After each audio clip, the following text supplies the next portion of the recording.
Não consigo entender o que tu vês em mim, ó Senhor. Eu não sou o que devia ser, mas só tu, com amor me limpas de meu mal, e esse amor é o que me ajuda a seguir em caminhos de perdição. Andava eu, mas com amor tu traçaste um plano para mim. Respondeste minha oração de fé, Senhor. Desde então só a ti pertenço eu. Um milagre, Senhor, um milagre eu sou. Um milagre, Senhor, tens feito em mim. Até findar meu viver, dar-te-ei meu louvor. Um milagre, Senhor, tens feito em mim.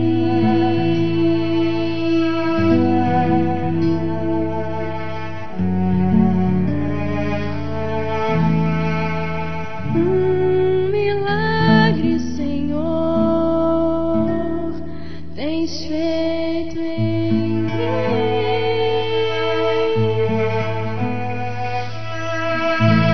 Amém.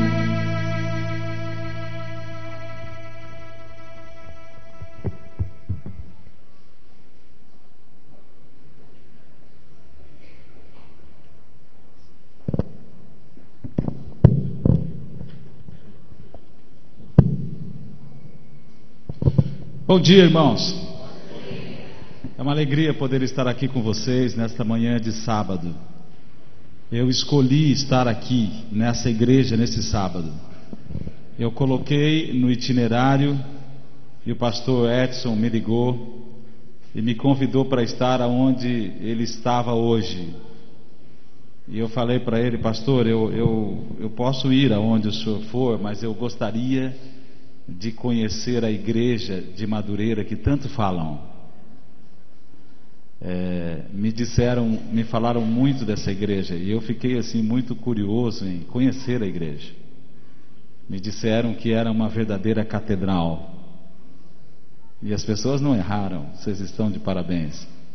Mas eu fiquei pensando, irmãos, enquanto eu estava ali e aqui mesmo, como que os irmãos conseguiram construir essa igreja tão bonita?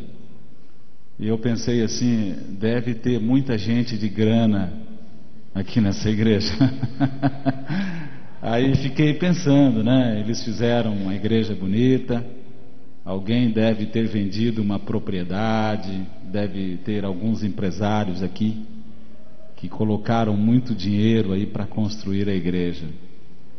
Mas depois que a irmã Cecília, né? Ela fez o convite para os irmãos virem trazer a contribuição. Eu entendi como que essa igreja foi construída, com a participação de todos vocês. Amém por isso, irmãos. Cada um dando a sua fatia. Fiquei até impressionado com a quantidade de pessoas que vieram hoje trazer a oferta especial para a construção. Parabéns, irmãos. Eu tenho dito que quando a gente participa, a gente tem um carinho muito especial pelo projeto, pela igreja, cuida. Eu tenho falado nas escolas, nós precisamos fazer com que todo mundo participe do processo educacional.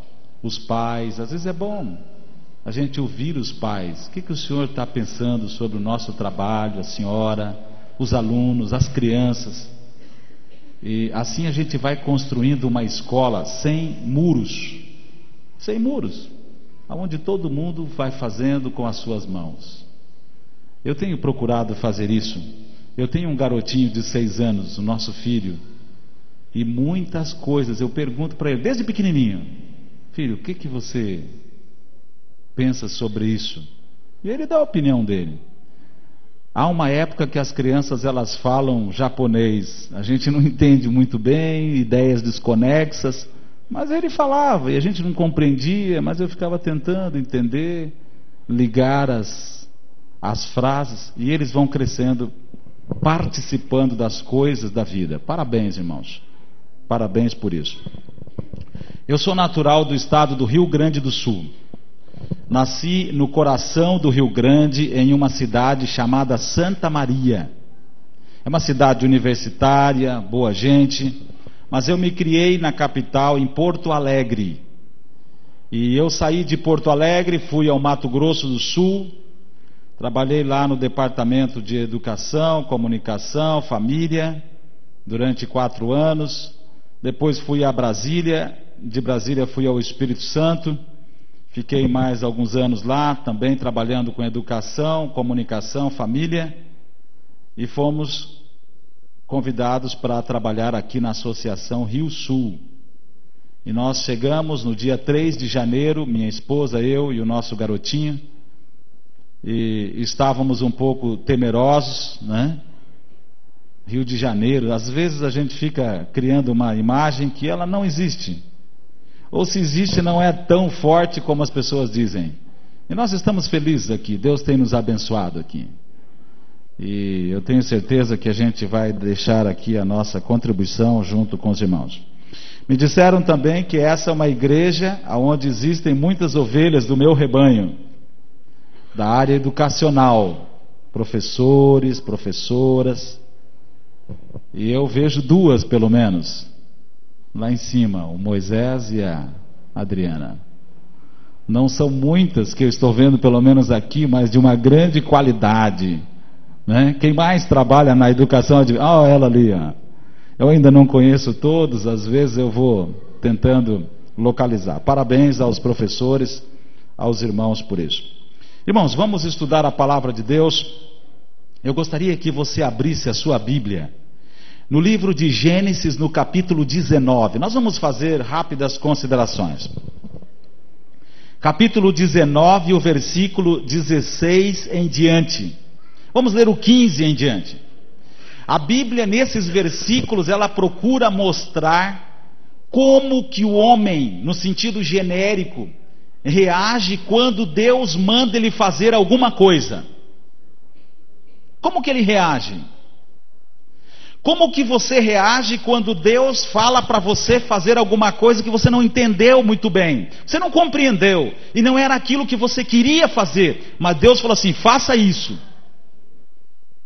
O que você diz para Deus quando Ele contraria a sua vontade, o seu querer, aquilo que está na sua mente? Ele fala, vá para a direita, você, mas eu quero ir para a esquerda. Como é que você reage?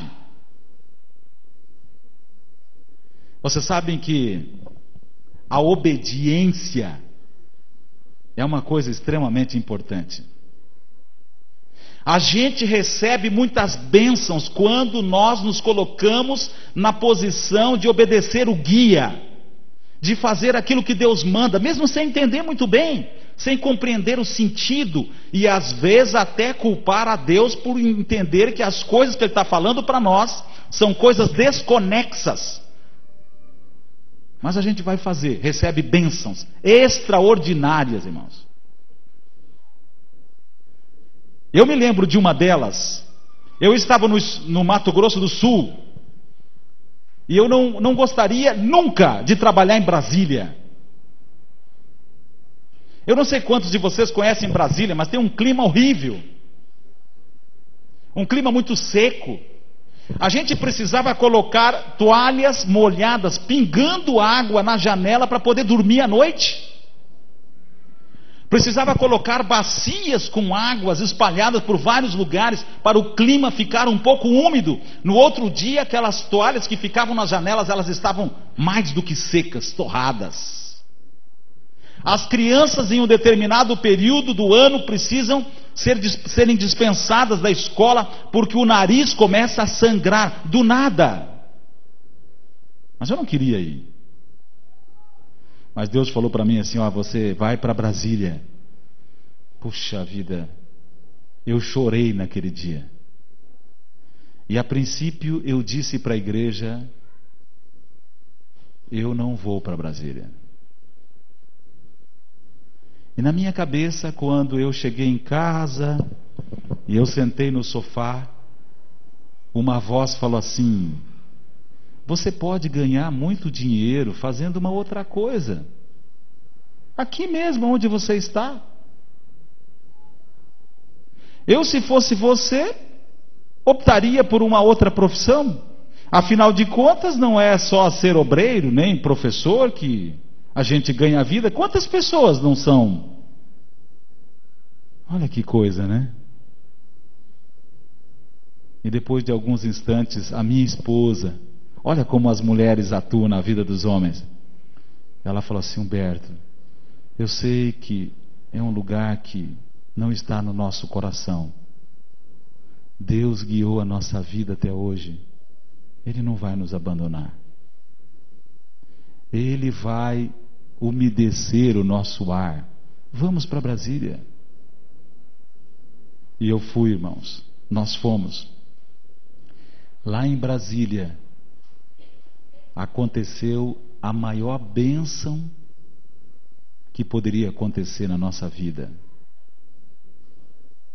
Nós adotamos o nosso filho, que hoje tem 6 aninhos, e é a razão de nós vivermos. Amém por isso? Olha que coisa impressionante. A Bíblia diz aqui no livro de Gênesis, no capítulo 19, o versículo 15 em diante: ao amanhecer, os anjos apertaram com Ló, dizendo: levanta-te, toma tua mulher, as tuas 2 filhas que estão aqui, para que você não pereça na injustiça dessa cidade. Ele, porém, demorava-se. E aqueles homens lhe pegaram pela mão da sua mulher, pela mão das suas filhas, sendo-lhe misericordioso o Senhor, e o tiraram e o puseram fora da cidade. Havendo-os tirado fora, disse um daqueles homens: escapa-te, salva a tua vida, não olhes para trás, não te detenhas em toda essa planície, escapa-te para o monte, para que você não pereça. E aí ele reagiu. Versículo 18 diz assim: respondeu-lhes Ló: Senhor, assim não, Senhor meu. Nós poderíamos dizer em outras palavras: eu não quero, Senhor, não está no meu plano, não está no meu cardápio ir para esse lugar aonde o Senhor está falando. Eu não tenho vontade de ir para lá. E o versículo 19, ele diz então que Ló reagiu de uma maneira mais forte, dizendo assim: o teu servo achou graça aos teus olhos, engrandeceste a tua misericórdia, que a mim fizeste salvando a minha vida, mas eu não quero escapar-me lá para o monte. Eu tenho medo que o mal me apanhe, que eu morra lá. Ali pertinho, versículo 20, existe uma cidade para a qual eu posso fugir. Ela é pequena. Senhor, por favor, permita que eu vá para lá. Irmãos, nós vamos tirar algumas lições aqui da palavra de Deus, da Bíblia, desses versículos. Existe uma diferença muito grande entre um monte, aonde a gente encontra árvores altaneiras, talvez uma vegetação rasteira, arbustos, grama, animais, outros tipos, insetos e tantas outras coisas lá. Geralmente nesse monte há uma floresta, há um mato, há uma mata virgem, densa, e as pessoas ficam ali com um objetivo muito específico. Elas colocam em risco a vida de serem picadas. Algumas têm alergias de pequenos insetos, e ao serem picadas desenvolvem uma série de problemas na vida. E ele não queria ir para lá. Lá ele iria ficar sozinho, talvez sentado debaixo de uma árvore, orando, esperando a próxima ordem para poder ser cumprida, o próximo pedido de Deus. Mas ele queria estar no meio das pessoas. Ele queria poder conversar com gente diferente. Ele se sentia mais seguro ao estar numa cidade aonde tivesse muita gente. Mas Deus não queria que ele estivesse no meio das pessoas. Deus queria que ele estivesse com a família dele isolado, aguardando, esperando por Deus. Olha a diferença entre o que o homem quer e o que Deus quer. Queridos, eu queria dizer para você que na palavra de Deus, na Bíblia, existe aqui, irmãos, centenas de textos, centenas de histórias, de episódios relatados aqui na palavra de Deus, de homens, mulheres, crianças, que foram vitoriosas porque essas pessoas, elas não discutiram com Deus, elas não questionaram, elas não inquiriram a Deus, elas receberam aquilo que Deus estava falando para elas, e elas foram 100% submissão, fé, e elas seguiram aquele caminho, elas seguraram na mão de Deus, e Deus as abençoou tremendamente. Eu tenho certeza, irmãos, que a Bíblia, a palavra de Deus, ela não relata o entendimento e a compreensão que as pessoas tiveram daquilo que Deus estava solicitando para elas. Mas pelas evidências humanas, a gente acredita que elas não compreendiam muita coisa que Deus falava. Elas não compreendiam. E também não era para menos, porque a mente de Deus é muito maior do que a mente humana. Eu queria acentuar nessa manhã, irmãos, o seguinte: nós não precisamos compreender aquilo que Deus pede, não precisa entrar na minha cabeça, os meus neurônios não precisam funcionar para poder eu criar a opção de escolher ou não escolher fazer. Não é necessário isso. Tão somente é necessário que eu diga: Senhor, eu vou fazer a tua vontade, porque o Senhor está pedindo para eu fazer. E ao eu executar essa vontade, eu vou ser abençoado, a minha família vai ser abençoada, o meu trabalho vai ser abençoado, tudo que eu tocar vai virar ouro, aonde eu colocar o meu pé vai ser abençoado, porque não estou vivendo uma vida baseada pelas decisões humanas, mas estou vivendo uma vida baseada pelas decisões divinas. Eu fico às vezes pensando, irmão, se antes de um jovem escolher um namorado, um jovem ou uma jovem, ele conversasse exaustivamente com Deus e dissesse: Senhor, como o Senhor mostrou no passado, mostra para mim. Senhor, eu não sei, em algum lugar do mundo tem uma pessoa que vai se casar comigo, eu quero ir ao encontro dessa pessoa, e nós queremos ser felizes, me mostra onde ela está. Eu prometo para o Senhor que eu não vou ficar focando somente a cor dos olhos. Eu prometo para o Senhor que não vou valorizar, não vou colocar defeito naquilo que o Senhor colocar no meu caminho. E ao essa pessoa vir ao encontro uma da outra, ela vai ser a pessoa mais feliz do mundo, porque teve a participação de um Deus que tudo sabe, que tudo conhece e que tudo pode. Eu vou citar apenas algumas pessoas que receberam essas bênçãos para servir de estímulos para cada um de nós. Deus chegou para Abraão e falou assim: Abraão, eu quero que você suba naquele monte que você já conhece, você já passou ali por perto, e você vai subir naquele monte, vai levar todos os elementos que você está acostumado a levar, e quando chegar lá você vai fazer aquele altar bonito, bem alto, talvez 1 metro e tanto de altura, e lá em cima você vai colocar o seu filho. Desta vez não vai ser o cordeirinho, vai ser o seu garotinho. Coloque, mate o garoto, deixe o sangue escorrer na lenha e na pedra, coloque fogo e ofereça esse sacrifício para mim. Sabe, irmãos, eu não tenho dúvidas que Abraão não compreendeu isso. Esse tipo de atitude, aliás, deixa eu começar diferente. A mente humana de alguém que segue e serve a Deus não está preparada para compreender e aceitar esse tipo de atitude, esse tipo de pedido. Nós estamos acostumados, e Abraão também estava, a ouvir outros tipos de deuses, pedindo pessoas em sacrifícios, mas não o Deus a quem ele amava e adorava. Talvez da janela da tenda ele estivesse acostumado a ver as pessoas virem com as criancinhas caminhando, as pessoas caminhando com as criancinhas nos braços, em direção àquela grande estátua, no formato de uma pessoa, oca por dentro, aonde eles colocavam fogo e ela ficava incandescente. E as pessoas colocavam as criancinhas nos braços da estátua e elas morriam chorando, fritadas ali, porque elas ofereciam seus filhos para um Deus de bronze. Mas ele não conhecia o Deus do céu pedindo isso. Ele não conhecia. Mas Deus falou assim: suba a montanha e leve o garoto, leve a lenha, leve o fogo, leve o cutelo, e o cordeiro vai ser ele. Sem compreender, ele subiu e fez tudo o que Deus falou exatamente, sem entender, mas simples e puramente porque Deus estava pedindo para fazer. Ele chegou para Noé e falou assim: Noé, eu quero que você construa um navio. Nesse navio eu vou dizer para você quem você vai colocar lá dentro. Você vai pegar os animais de todos da mata, do campo, eles vão para lá. Eu vou te dizer quais os tipos de animais.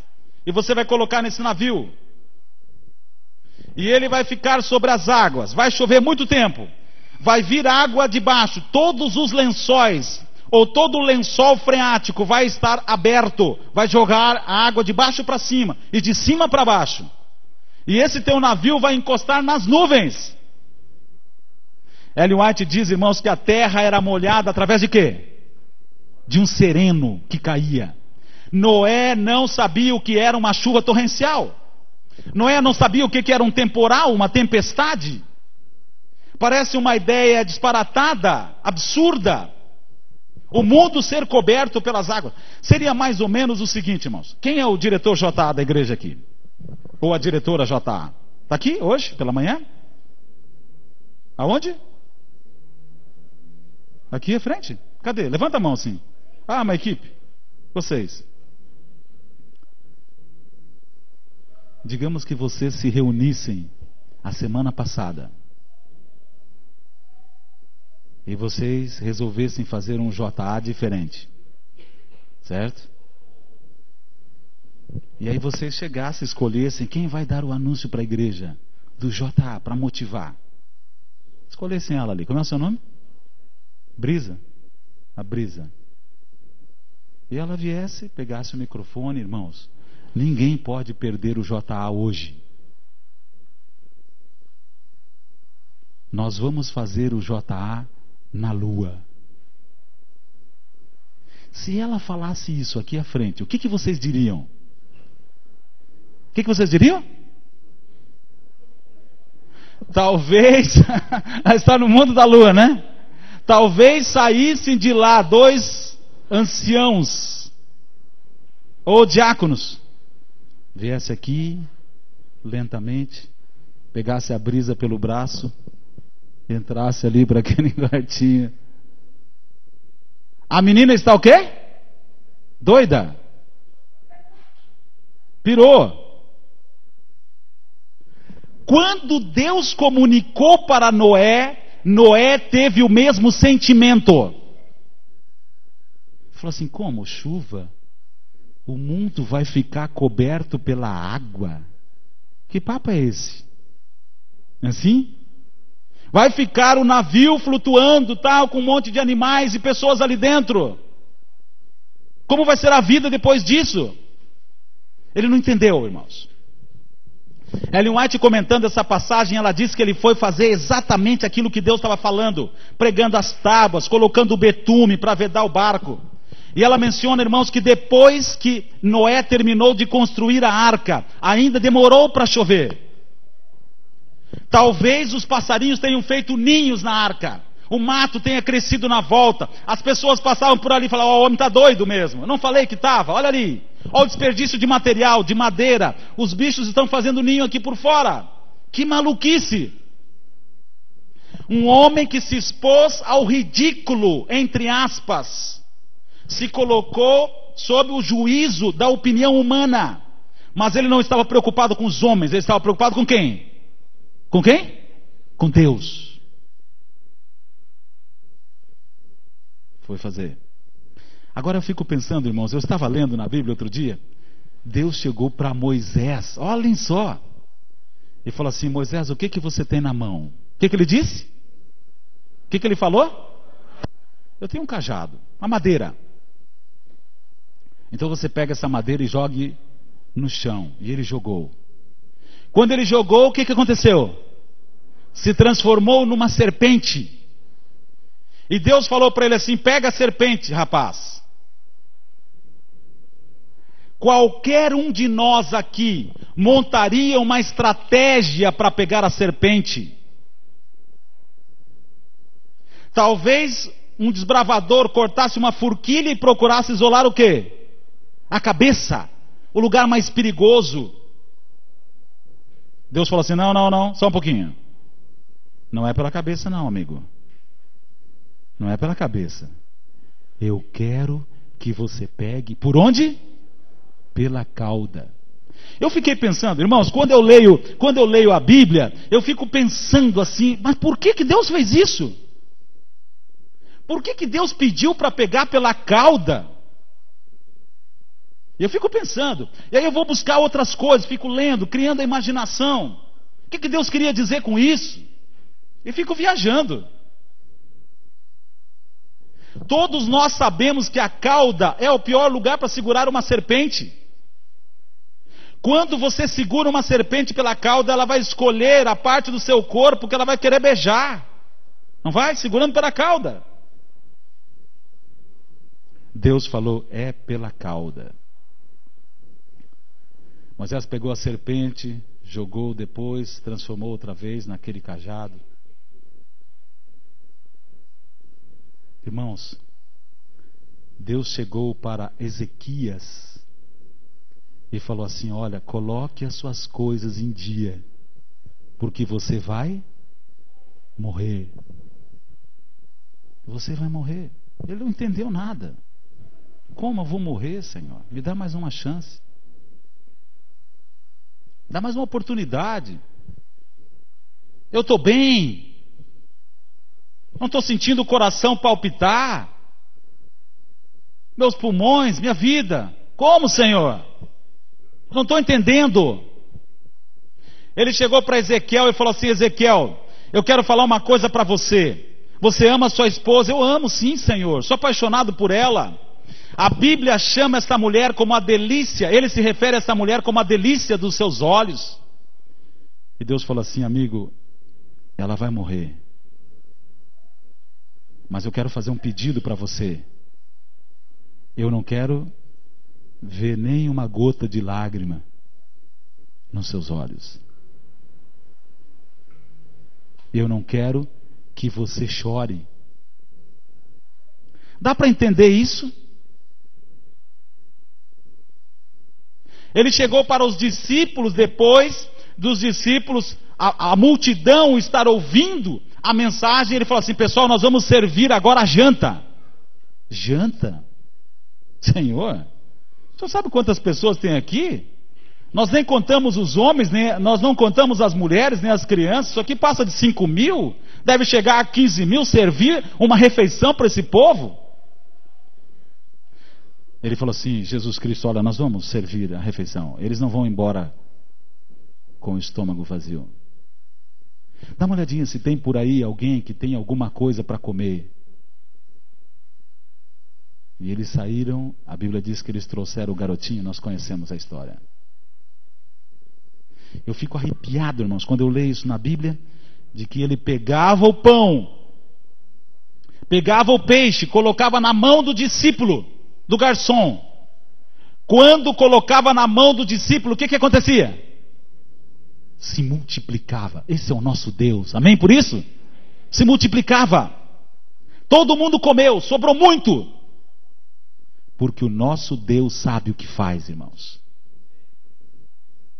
Ele sabe. Ele chegou para Josué e falou assim: amigo, eu quero que você coloque as pessoas para atravessar o Rio Jordão. A história, ela conta na palavra de Deus que o Rio Jordão era uma época de cheia. Havia extravasado as fronteiras, a água. Talvez muitos metros depois da caixa do rio. Ele falou assim: coloque amanhã. Amanhã eu quero que você coloque todo mundo na água. Ali havia uma multidão de gente muito grande. Pessoas que não sabiam nadar. Irmão, se eu estivesse no meio daquela multidão, eu estava tremendo. Eu não sei nadar. Eu estava apavorado. O que vai acontecer? Essa correnteza forte. Eu vou morrer. Ele falou: coloque o povo aí. Havia no meio daquelas pessoas que estavam acampadas na fronteira do Jordão, crianças, pessoas idosas, velhinhos. Mais do que isso, pessoas que não conseguiam caminhar, que eram carregadas, pessoas aleijadas. E ele falou: coloque todo mundo na água, amanhã cedinho, para eles passarem o rio. A Bíblia diz, irmãos, que no outro dia Josué pegou os homens da tribo de Levi, colocou em ordem, falou assim: vocês vão carregar a arca, os outros vão ficar longe do pessoal, e nós vamos começar a marchar. Todo mundo vai marchar atrás da arca, porque na arca estava ali representada a presença de quem? De Deus. E a Bíblia diz assim, que quando eles começaram a chegar perto da arca, da água, eles viram a água, eles viram a correnteza forte. E a Bíblia diz que quando eles colocaram o pé na água, o que aconteceu? Deus fez um milagre. Eu fico pensando, irmãos, por que eu preciso entender aquilo que Deus pede para eu poder cumprir? Por que eu preciso compreender? A Bíblia diz no livro de Isaías: assim como o céu é maior, mais alto do que a terra, os meus pensamentos são maiores do que os teus. Chegou para mim, em certa ocasião, uma irmã e falou assim: pastor, eu quero lhe fazer uma pergunta. A pergunta que eu quero lhe fazer, pastor, primeiro eu quero lhe contar uma história. O meu filho estava indo para a igreja. No sábado pela manhã, ele havia preparado a lição da escola sabatina, pegou a Bíblia, que ele adorava ler, ele gostava de ler a Bíblia, e ele estava indo para a igreja. Antes que ele chegasse na igreja, 2 quadras, ele ia passar a lição naquele dia para os jovens. Ele foi atropelado e morreu esmagado nas rodas do carro. Pastor, eu quero dizer para o senhor, ele não ia para uma boate. Ele não ia para uma discoteca, pastor. Aqui está a Bíblia dele, mostrou para mim, irmãos. Suja de sangue. Essa era a Bíblia do meu filho. Por que isso aconteceu? Oh, irmãos, que coisa dura. Que coisa difícil de responder. Difícil de responder. Eu falei para aquela mulher: sabe, irmã, eu não sei responder isso aí para a senhora. Mas eu queria pensar com a senhora assim: aonde que estava Deus quando Jesus Cristo recebeu uma lançada aqui no lado assim? Saiu sangue e água. Deus estava no mesmo lugar, eu acho. Quando colocaram uma coroa de espinho, ele não tinha feito nada. E nós conversamos um pouquinho sobre a palavra. Tentei aliviar o coração daquela irmã. Irmãos, existem coisas que nunca nós vamos compreender. Nunca talvez não seja a expressão. Eu vou mudar um pouquinho a minha fala. Existem coisas que nós vamos compreender no tempo de Deus. No tempo de Deus. Deus permite alguns acontecimentos, Deus me guia por alguns caminhos que eu não consigo compreender e que nunca passei por eles. Às vezes 10 anos depois eu olho para trás e falo assim: puxa, olha como foi, como Deus foi maravilhoso, como foi bom eu ter passado por esse caminho de pedras. Como foi bom. Irmãos, existem pessoas que vão estar no céu, mas que não estão vivas. Se estivessem vivas, não estariam no céu. Existem pessoas que vivem a vida toda a pobreza e vão chegar no céu simples e puramente porque viveram a vida toda pobres. Porque se fossem ricas, talvez não estivessem lá. Aquela pessoa. Se você fosse a mulher mais rica do Rio de Janeiro, você estaria aqui hoje, será? Não sei. Deus sabe. Deus conhece. Vocês querem ver, irmãos? Ele chegou para uma mulher, eu fico impressionado com isso, que não sabia ler. E falou assim: você vai ser a minha escritora. Senhor, escritora? Se eu não sei ler, só sei desenhar o meu nome. Eu estava na escola, o senhor sabe disso, quando me deram aquela pedrada. E eu perdi todos os anos de escola e hoje estou aqui, vivendo aqui, desenhando algumas coisas, pela minha força de vontade. Nem consegui terminar um ciclo. Não, mas vai ser você a minha escritora. Deus estava fazendo o que em relação àquela mulher? O que ele estava fazendo? Escolhendo. Quando Deus escolhe, fica tranquilo. O resto é com quem? É com Deus. Ele estava escolhendo, vai ser você. Eu só vou mostrar o resultado, você já sabe. Ela escreveu 125 milhões de palavras. Ela escreveu mais de 100 mil páginas. Simples e puramente porque Deus falou assim: você vai ser a minha escritora. Ponto final. Não vamos falar mais sobre o assunto. E ela falou: Senhor, eu estou aqui. Então, dá um jeito nessa pobre mulher que não sabe ler. Irmãos, eu quero dizer assim, irmãos, muitas vezes nós temos a síndrome. Eu às vezes vivo a síndrome de coitadinho. Você já viveu a síndrome de coitadinho? Quando você se coloca diante de Deus e fala assim, diante da igreja, e fala assim: Deus se esqueceu de mim. Deus não está me abençoando. O braço de Deus está encolhido para mim. Eu vou sair dessa igreja. As pessoas não olham para mim. Elas lá na igreja falam mal de mim. Elas não são sinceras. Elas não são verdadeiras. E nós começamos a desenvolver essa síndrome. Entramos na caverna, ficamos lá chorando, colocamos o travesseiro na cabeça, lamentando. Irmãos, nós nos esquecemos de quem é o nosso Deus. Eu falava outro dia com uma pessoa que havia descoberto naquele dia de que ela estava acometida pelo câncer. E ela estava desesperada, ela queria se suicidar. E eu disse para ela assim: o nosso Deus é muito maior do que o câncer. É muito maior do que o câncer.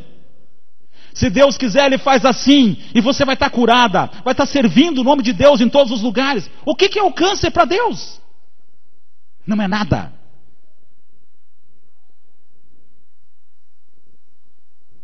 Deus já sabe qual é o remédio que cura o câncer. Não precisa da ciência, Ele já sabe. Deus sabe o remédio que cura as minhas feridas, os meus problemas, as minhas lutas, as minhas dificuldades. Eu não preciso desenvolver a síndrome, porque o meu Deus é poderoso. O nosso Deus é poderoso, irmãos. O nosso Deus é poderoso.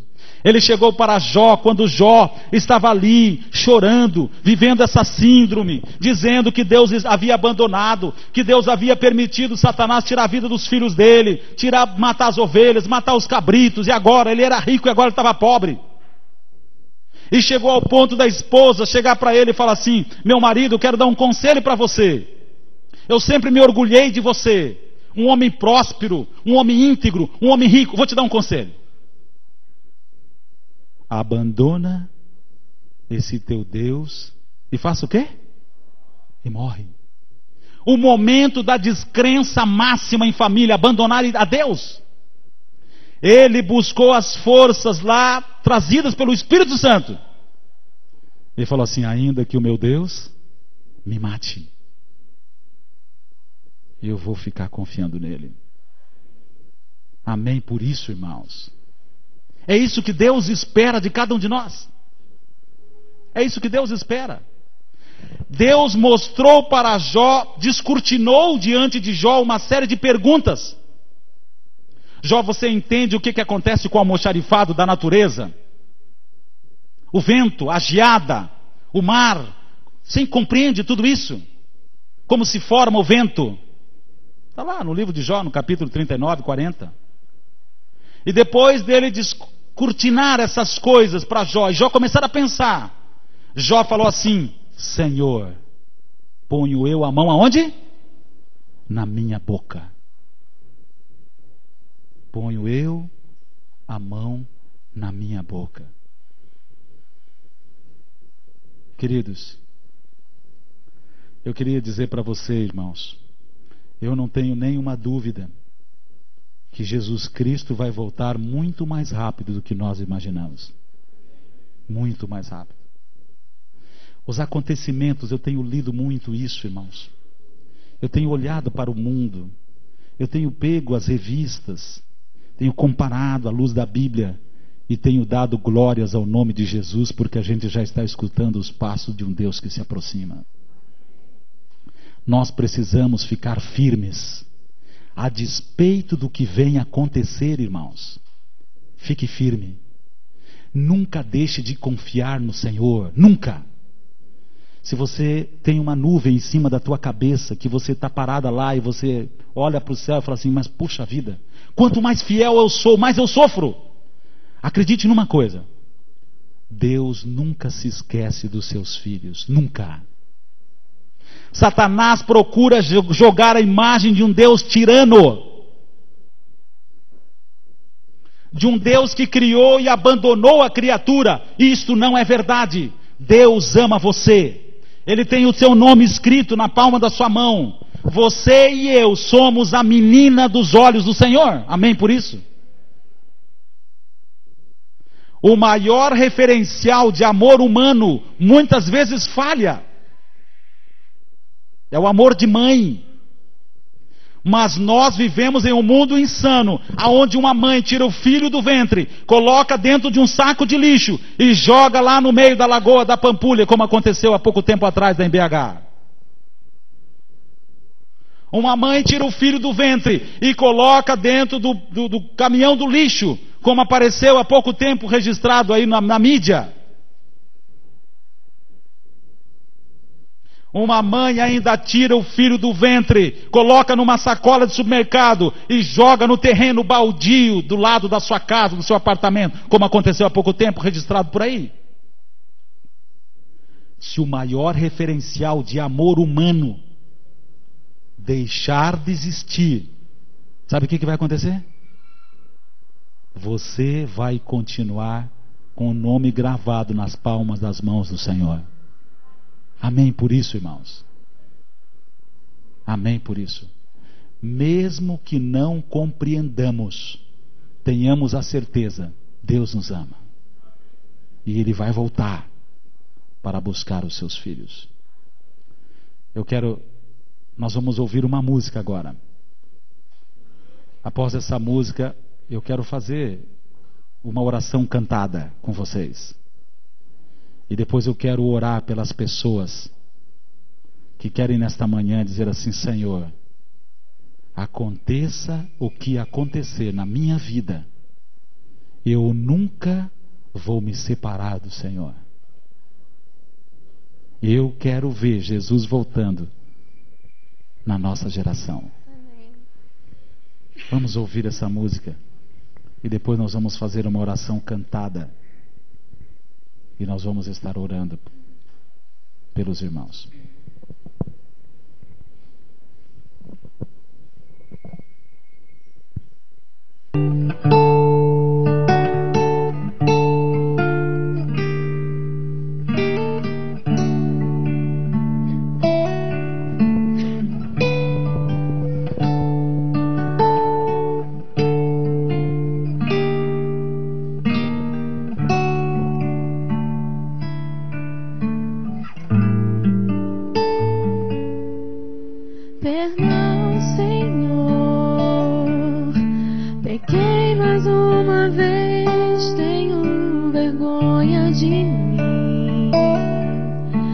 Jamais pensei que um dia eu fosse errar tanto assim.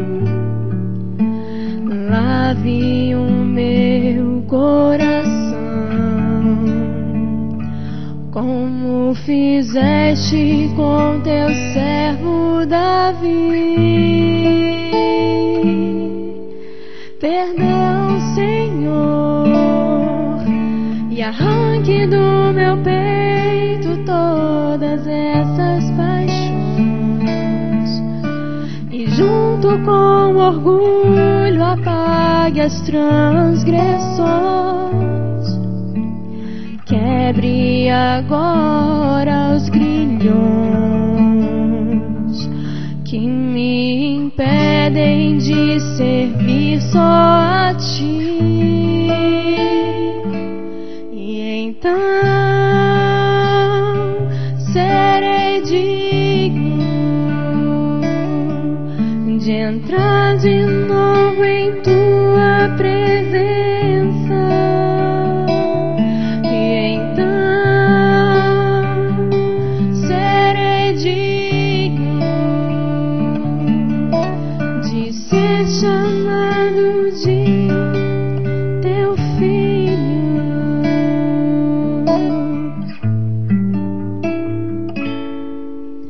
Perdão, Senhor, as forças de um desejo são mais fortes que eu. A dor e o fracasso me trancaram num breu. Traga de volta a luz e me devolva no caminho da cruz. E então serei digno de entrar de novo em tua presença. E então serei digno de ser chamado de teu filho. E então serei digno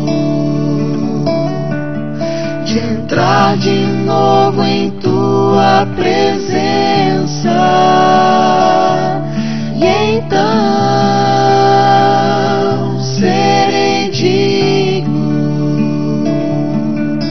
de ser chamado de teu filho.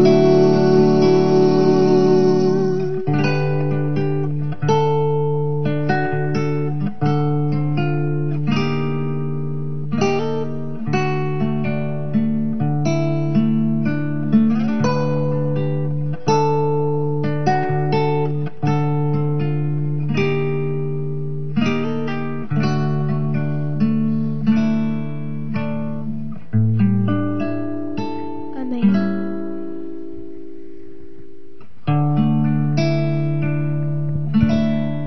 Perdão, Senhor. Nós precisamos fazer isso, irmãos. Eu gostaria de convidar aqui a equipe do louvor para fazer essa oração cantada.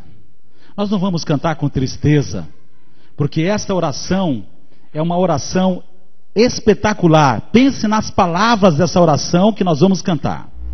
Vai ser projetado aqui e você vai cantar com alegria, com todo entusiasmo, porque Jesus Cristo nos dá essa certeza da salvação. Está no seu inário também. Qual é o número da oração cantada que nós vamos fazer? Isso. 499. Você vai ver, mesmo que uma mãe se esqueça do seu filho, Deus não se esquece de você. Fique em pé agora. Vamos cantar com alegria esta música.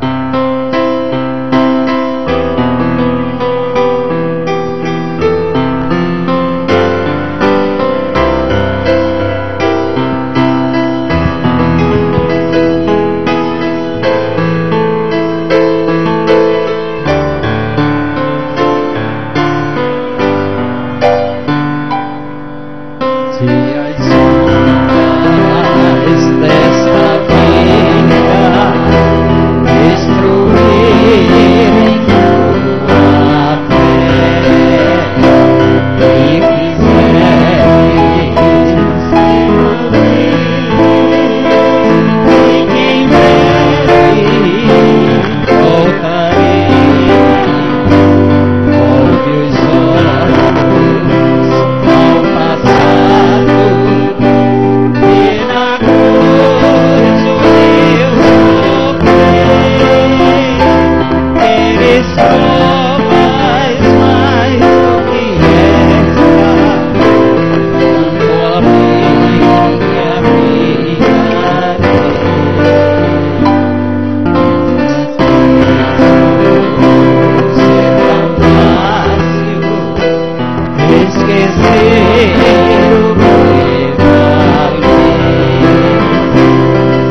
desapareça.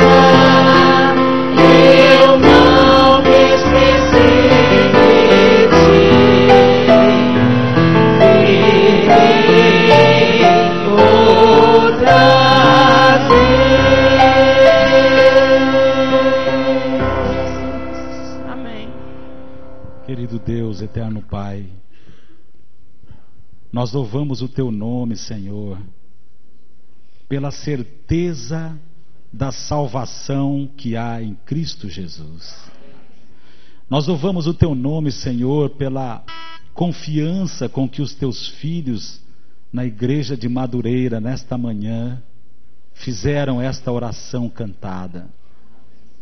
Nós queremos Te suplicar, Senhor, nesta hora, que o Senhor possa regenerar a nossa vida, que o Senhor não permita que essa esperança venha se apagar no nosso coração de ver Jesus Cristo voltando. Querido Deus, abençoe essa igreja. Se há, Senhor, porventura alguém aqui em nosso meio que está sofrendo, se há porventura alguém que está desacreditado ou desacreditando nas promessas do Senhor, eu quero te pedir como teu filho nesta manhã, Senhor, que o Espírito Santo possa ocupar essa vida, que o Espírito Santo possa vivificar esse coração, trazendo de volta a esperança, a confiança no braço onipotente do Senhor. Nós queremos colocar diante de Ti nessa manhã a comissão dessa igreja. Ela, Senhor, que delibera sobre as decisões, que seja uma comissão aonde o grande cabeça seja o Senhor Jesus. Abençoa, querido Deus, o pastor, a sua família. Abençoa, querido Deus, a liderança desta igreja, para que seja um exemplo de ser vivido e ser seguido. Senhor, nos colocamos como ovelhas nas Tuas mãos. Nos colocamos nessa hora no Teu altar para receber a Tua unção, o Teu batismo. E nós queremos Te pedir, Senhor, que ao sairmos daqui nesta manhã, não saiamos vazios, mas nós saiamos cheios do poder do Espírito de Deus. Acompanha-nos agora, Senhor, aonde andarmos, guiando os automóveis, no ponto do ônibus, caminhando pelas ruas, que as pessoas possam olhar e dizer: lá vai um filho, uma filha do Senhor. Abençoa, querido Deus, os internautas, aqueles que estão hoje, agora olhando na tela do computador, vivendo, Senhor, talvez momentos difíceis. Esteja com eles em todos os cantos desse estado. Nós Te suplicamos essa bênção, orando humildemente no nome de Jesus. Amém.